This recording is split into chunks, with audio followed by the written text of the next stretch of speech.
listen to the date.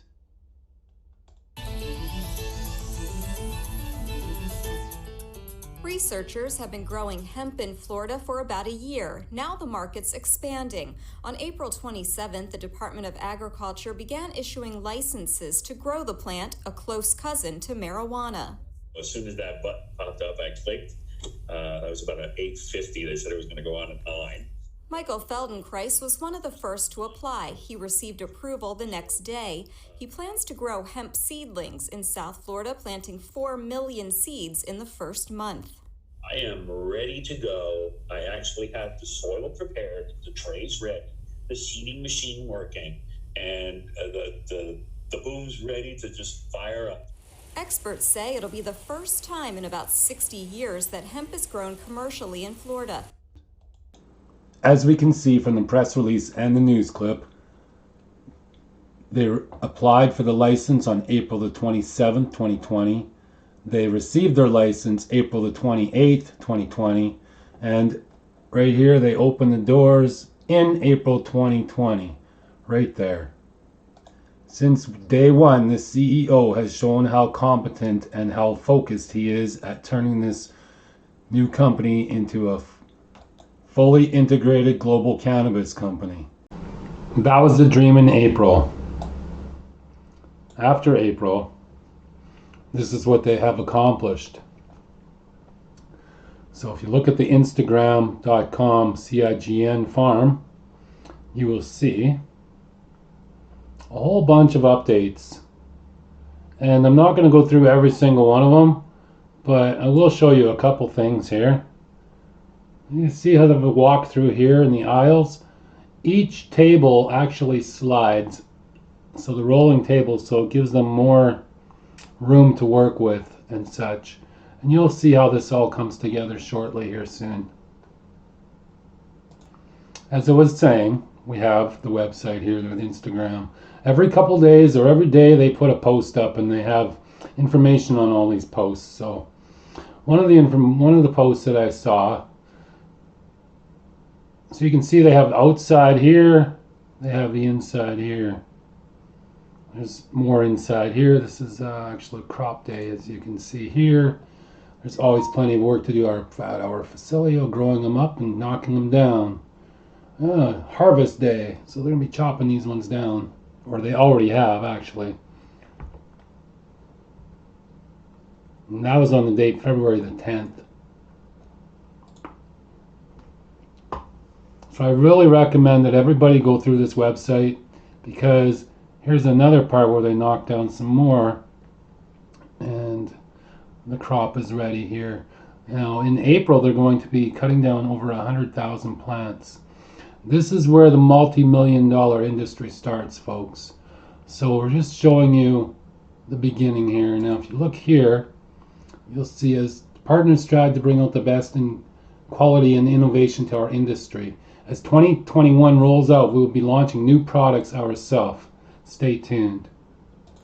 So as I said, the Instagram is quite interesting, and they go over absolutely everything in there. So I really recommend you check it out, and you can see just how big this company really is going to be here. So now we're going to go to the website of Can It Grow, which is the Cign website here. So there is a video which I recommend you watch. It's on there right away on cannitgrow.com. I'm not going to play the whole thing. Actually, it's just a couple minutes, so we will watch it. You can see just how far they've came since April.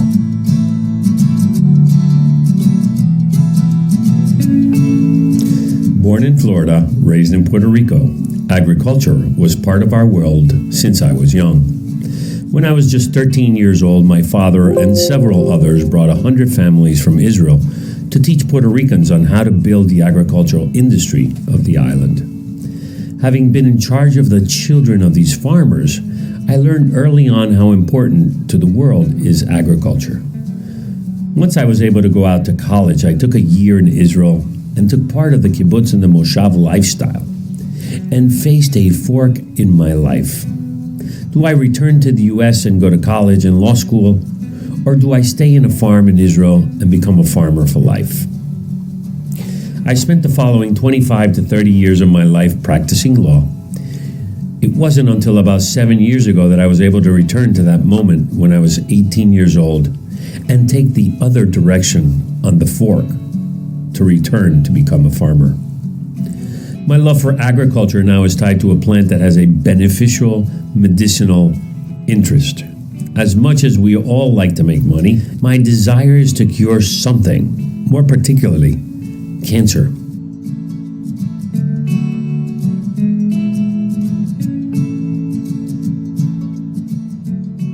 About 3 years ago, I found this beautiful farm that had been developed by somebody. Spent a few $1 million in 167,000 square feet of greenhouse, state-of-the-art Cravo facility, okay? By that I mean roofs open up, sides open up, the windows open up, the whole technology systems are amazing. I mean, all European, all from best of the best in class.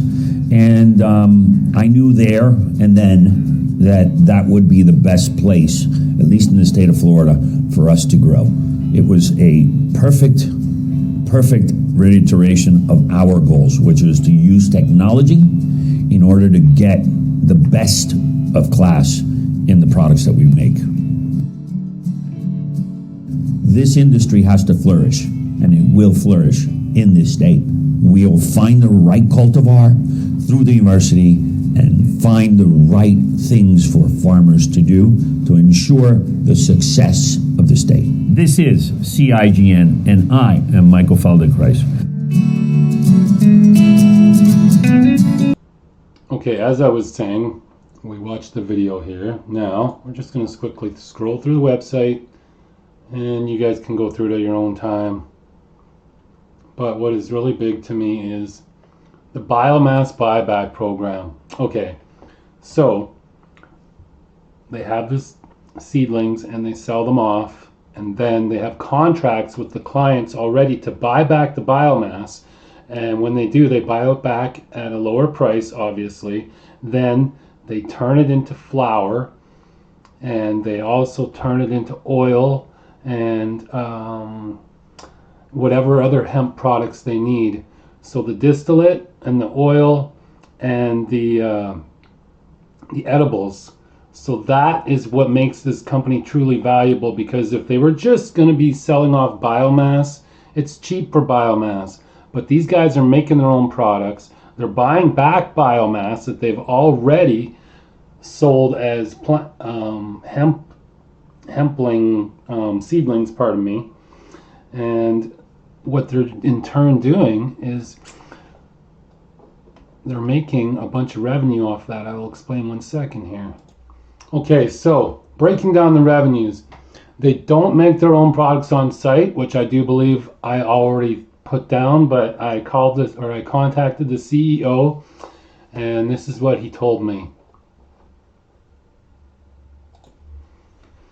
Okay, the last PR, Michael, the new CEO, stated, "We expect to meet our forecasts and revenues in the second quarter of 2021.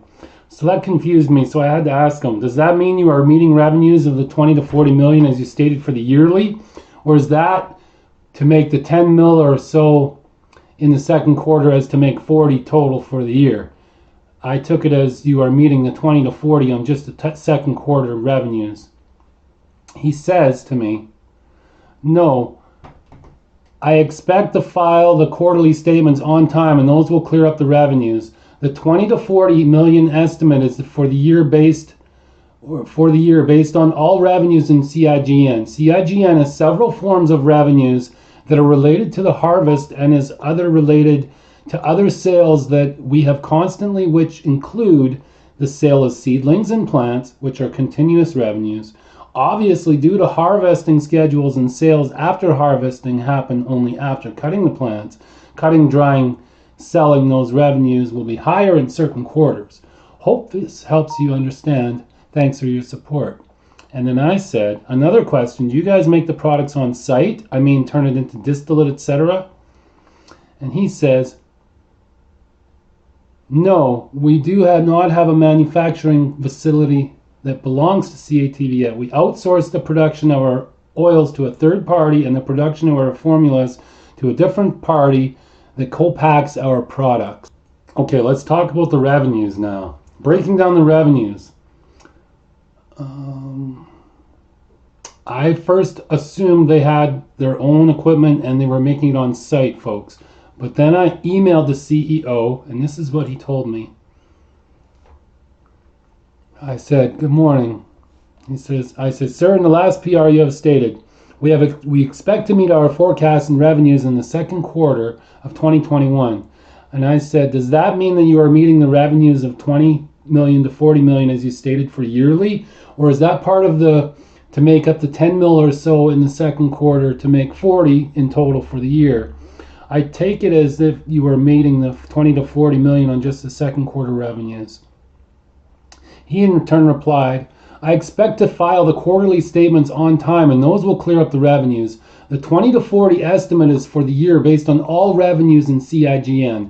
CIGN has several forms of revenues that are related to the harvest and others related to the other sales that we have constantly, which include the sale of seedlings and plants, which are continuous revenues. Obviously, due to the harvesting schedules and sales after harvesting happen only after the cutting the plants, drying, curing, and selling, those revenues will be higher in certain quarters. Hope this helps you understand. Thanks for your support." And I said, "Another question, you guys make the products on site, I mean turn it into distillate, etc." And he replied, "No, we do not have a manufacturing facility that belongs to CATV yet." So I take it that they have a plan to get one, which is interesting if you read between the lines.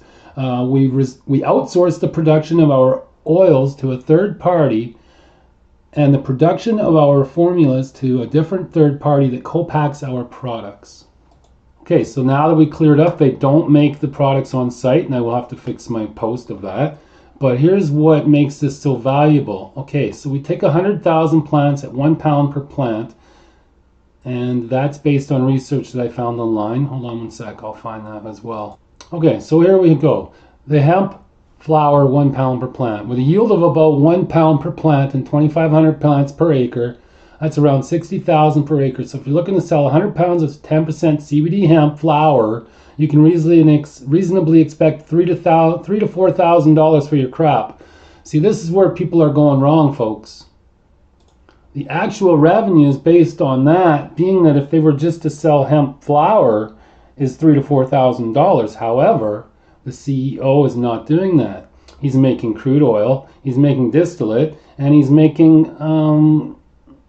hemp edibles, and smokables. So if you look at this, 100,000 plants at 1 pound per plant equals 100,000 pounds, which equals 10,000 pounds of crude oil, which equals 7,500 pounds of isolate distillate at a 20% yield loss. 3,400 kilograms of isolate, or 3.4 million grams at $7.50 to $10 per gram, and I'll show you where I get all the information for this shortly here. So that would equal $25,500,000 on $7.50 per gram, or $34 million at $10 per gram. If it was just biomass, we'd be screwed as investors. Now add in that they are buying back biomass from clients. When buying hemp, purchasers are generally looking at paying around $3 to $4 per CBD percentage point. What this means is, if you have 100 pounds of hemp flower at 10% CBD, that would command a price of $30 to $40 per pound, which is 3 to 4 multiplied by 10 CBD percentages points per pound, or 3,000 to 4,000 for the whole 100 pounds, one real world example. And that was, again, from here. Now, but you see, they turn the $3,000 to $4,000 cost into $26,860 to $32,300 for revenues based on them buying back the biomass and then turning it into high grade isolates and crude oil. So if you see here, you will calculate all the math for splitting versus selling. Okay, so you could do better by splitting your hemp crop with a processor, because if you're looking to sell 100 pounds of 10% CBD hemp flour, you reasonably can expect 3,000 to 4,000, as I said. Or pardon me, if you were to go off the example in the poll quote above, which is what I just stated above, what I wrote. Now, calculating math for selling versus splitting, this is where it gets interesting, folks. 10 pounds at 4.5 kilograms or 4,500 grams is $390 to $450 at crude market price, equals $17,500 or $20,250 for that same 100 pounds of 10% CBD hemp crop. So instead of getting $3,000 to $4,000 for it, they're getting up to $20,000 for it by turning into the distillate and such. Well, we source it out, so it's going to cost a little bit of money, but I'm sure there's going to be a huge amount of revenues coming back.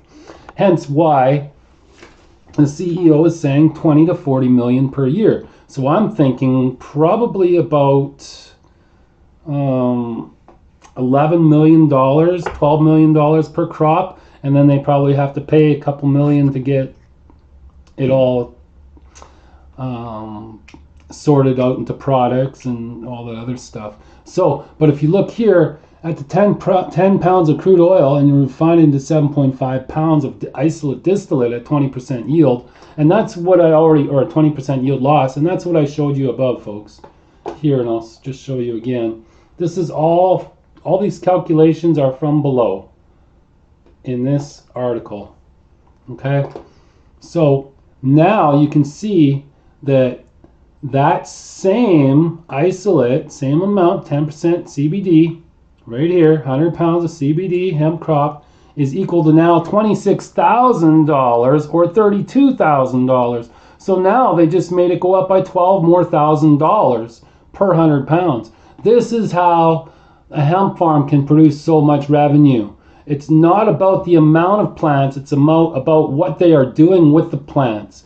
Like I said, if it was just biomass, investors would totally be screwed, and this would not work for any of us. However, the CEO has a lot of experience and a lot of connections, and he's doing it right. So he's sourcing it out, which doesn't cost all that much money. I'm guessing a couple million. That's just my guess. But that still leaves $10 million per crop or whatever it would be. So the CEO has a plan, and just on Cign revenues, we're going to be making $20 to $40 million. And that, my friends, is equal to about 15.8 cents per share based on a median of 14 when the average median in marijuana stocks is 24. So I'm using actually 9 less than the actual average. So let's discuss and see how we got this. Okay, so the valuation multiples in November, we're just going to click on this here, and it's going to show us a graph here.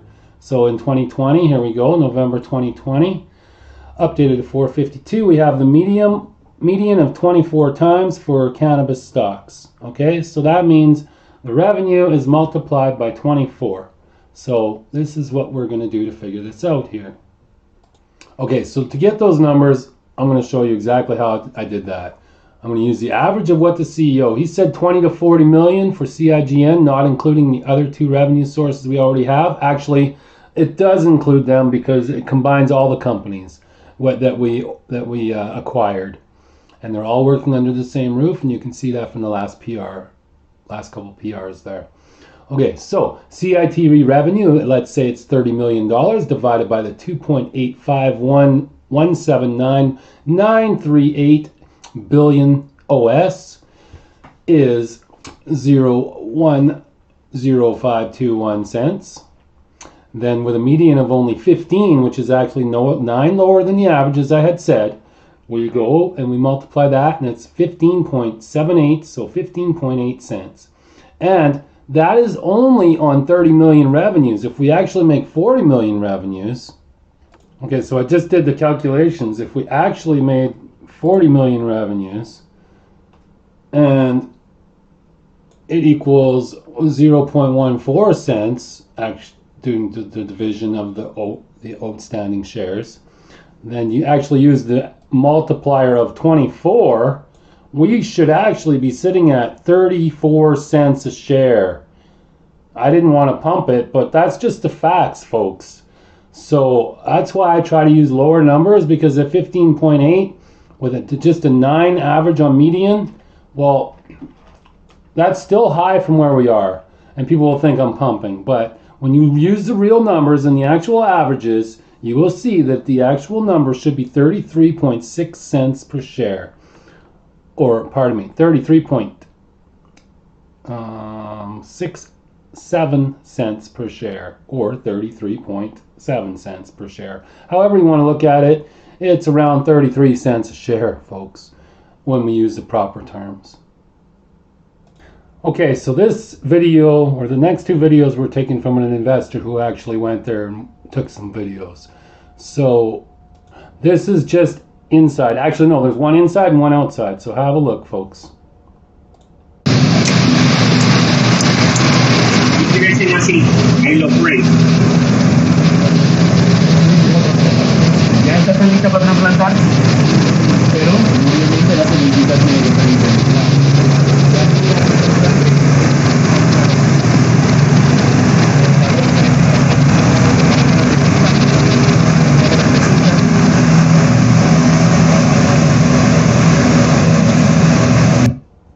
Okay, I just scrolled it back for half a second so you can see that's actually the Cign farm, as this is one of the gentlemen who work there.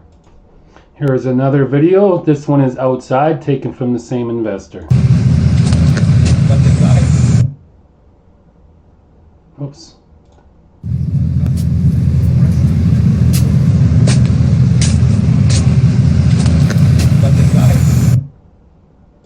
Now I'm just going to scroll up through the last PRs starting on October 19th, and you can read them as I do.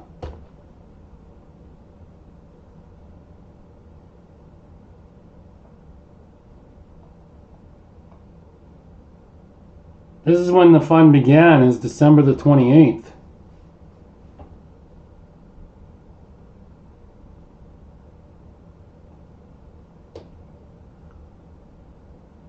I really recommend everybody read these PRs because there's tons of information in there. I was also sent a private message here.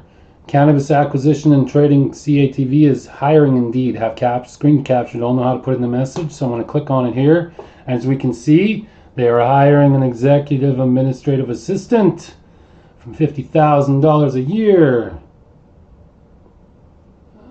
COO is required, a CFO, and not quite sure what the rest was, but we can see they're in fact hiring. Okay, a little due diligence that I put on the Investors Hub on about CATV. So we'll just scroll through here. And there's a lot of information in here as well. I recommend everybody go to investorshub.com and look at CATV. As you can see, Michael Feldenkrais was also instrumental in organizing several mergers and acquisitions that led to Amaya Gaming buys PokerStars parent for $4.9 billion. So it says his largest accomplishment, and this is straight from the PR, on December the 18th.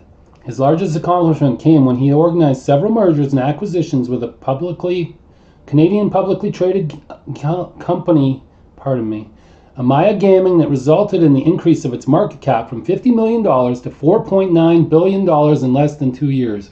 And this was based on mergers and acquisitions that they put together as a team. And that's exactly what he's doing here, folks.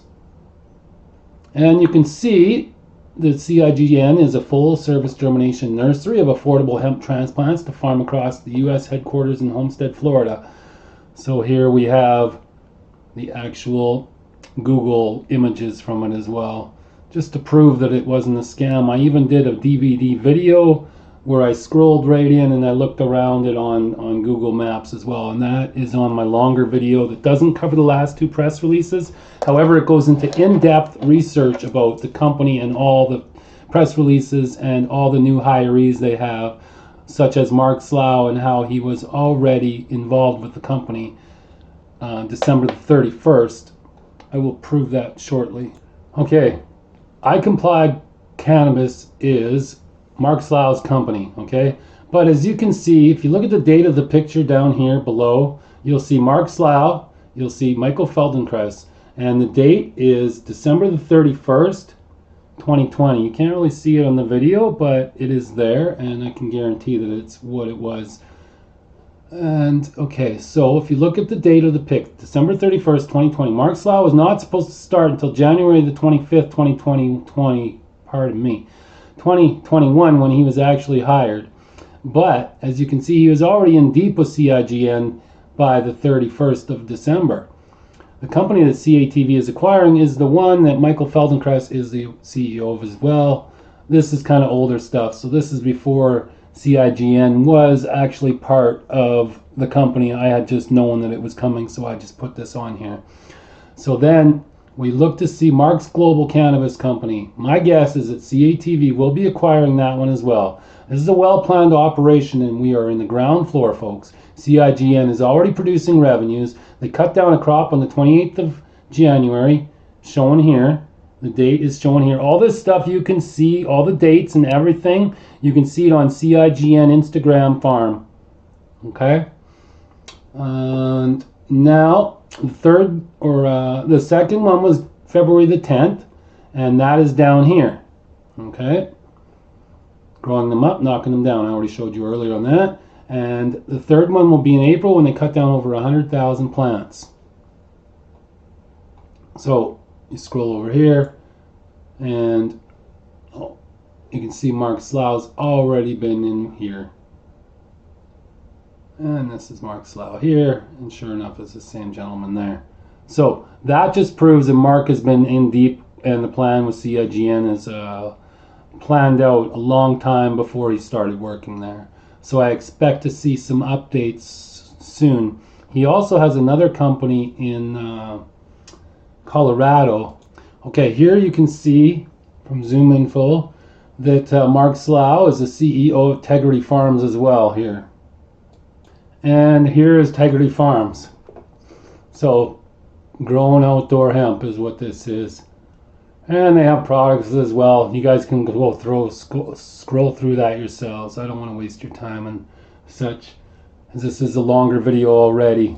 But you can see that Mark Slough is in fact the CEO of that company as well. I just went to I Comply Cannabis here, and we'll see that this is the same picture I had on above there. And if you scroll through here, you can see their partners and everything else. So the training they have. This is something I wanted to show you though, the team. Okay, there is Mark Slough, Trevor Hosterman, all these people. Okay, so you can do your research and find out they take cannabis to the next level, empowering owners, investors, and workers to lead by example. So what they do is they are a compliance company, and here's just a little bit about them here. Full training, staff, and certification. Responsible facility training and certification for all employees. Management training, all that kind of stuff. Compliance, all about how to do everything in the marijuana business. Okay, back to Investors Hub. So they are ready to go full cannabis when the laws permit, and it could be early as 2022. If we click on the link, we will get this short little video here.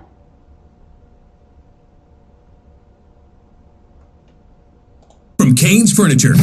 Get 20% off your entire... Medical marijuana is already allowed in Florida, but now a Bay Area lawmaker is behind a renewed effort to legalize recreational use. 8 on your side's Justin Schecker is live in Tampa with more details on the proposed legislation. And Justin, it's worth mentioning, lawmakers have tried this before. That's right, Jen. Good evening to you. Similar efforts to legalize marijuana here in the Sunshine State have burned out in the past, but that Bay Area lawmaker tells 8 on your side it's a matter of when, not if. Tonight, there's a new push to legalize recreational pot in Florida. It's a personal liberty issue for me. Republican State Senator Jeff Brandes from Pinellas County introduced legislation that would allow adults older than 21 to purchase marijuana without a medical card. And so we think that there is best practices that we're trying to model ourselves after. The 15 dark green states on this map and the District of Columbia have already fully legalized marijuana.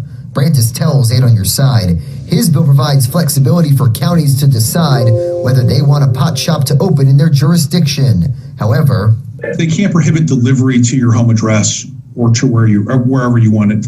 Adults will be able to buy 2.5 ounces of cannabis or an edible product with 2 grams of THC. Smoking in public places would still be prohibited.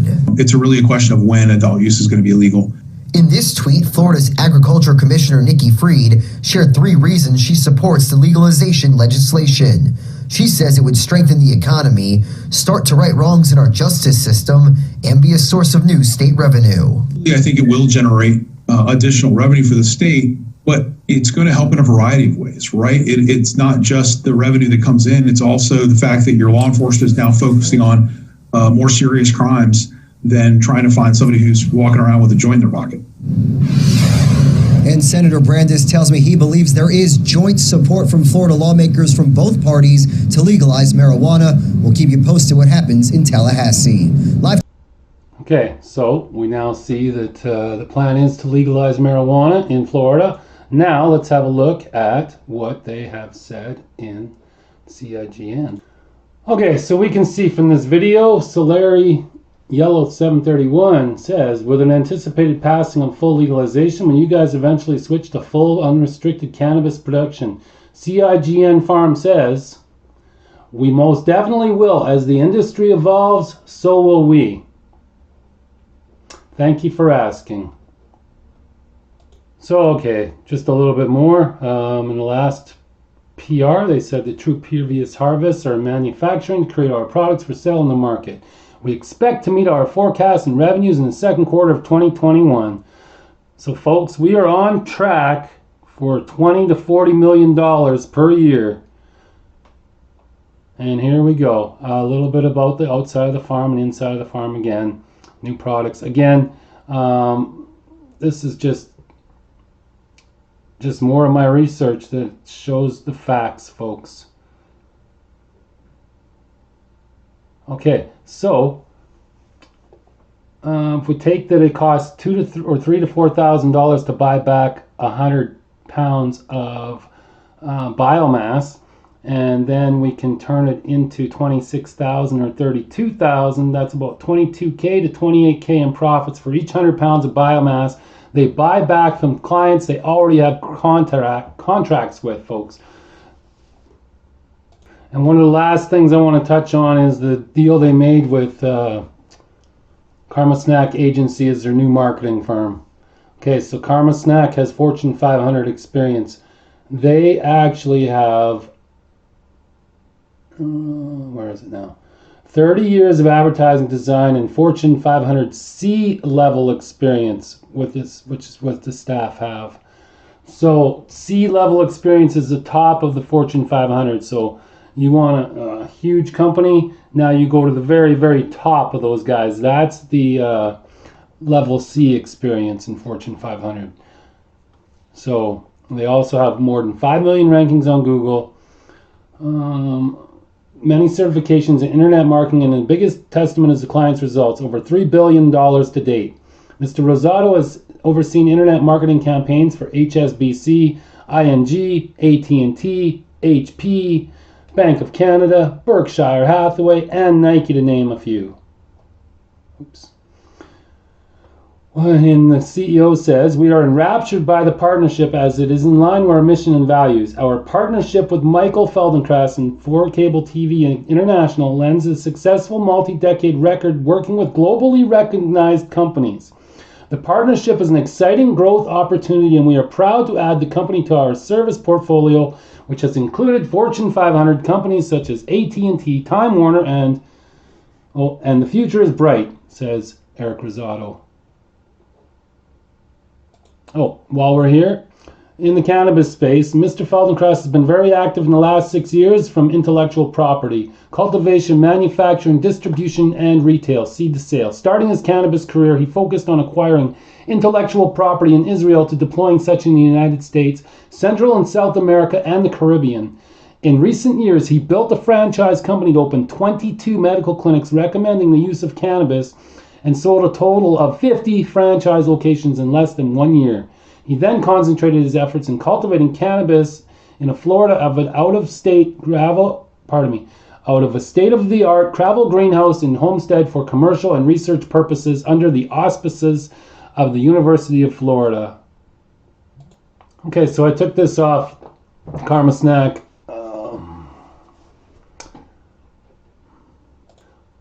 Okay, so I took this off the Karma Snack website. And you can see the marketing partner of Facebook, marketing partner of Google, marketing partner of TikTok. Clients had AT&T, Bank of America, HSBC, AT&T, or I'm not sure what that one is, Nike, Miami Heat, Comcast, and Coca-Cola. So folks, I leave it now. And I just want to say to you, I think this company has a very bright future. And I think we are at the ground floor of it, truly. So being that I think the price is just over $0.015 a share, I think we're getting a true steal here. I think it's truly undervalued. I'm not going to say how far. You've already seen it, all the facts on the video. And the CEO will show us how far he's willing to take this company for us. Thank you all for your time. Have an amazing day. And they already have many wonderful products, pardon me. They have CBD coffee, they have gummies, they have smokables, they have other ones as well. And with more products coming out, I suggest you guys search the websites. And Karma Snack will be taking over and making new websites, etc. So don't worry about the actual looks of things. Just concentrate on what the CEO is doing and how fast he's doing it.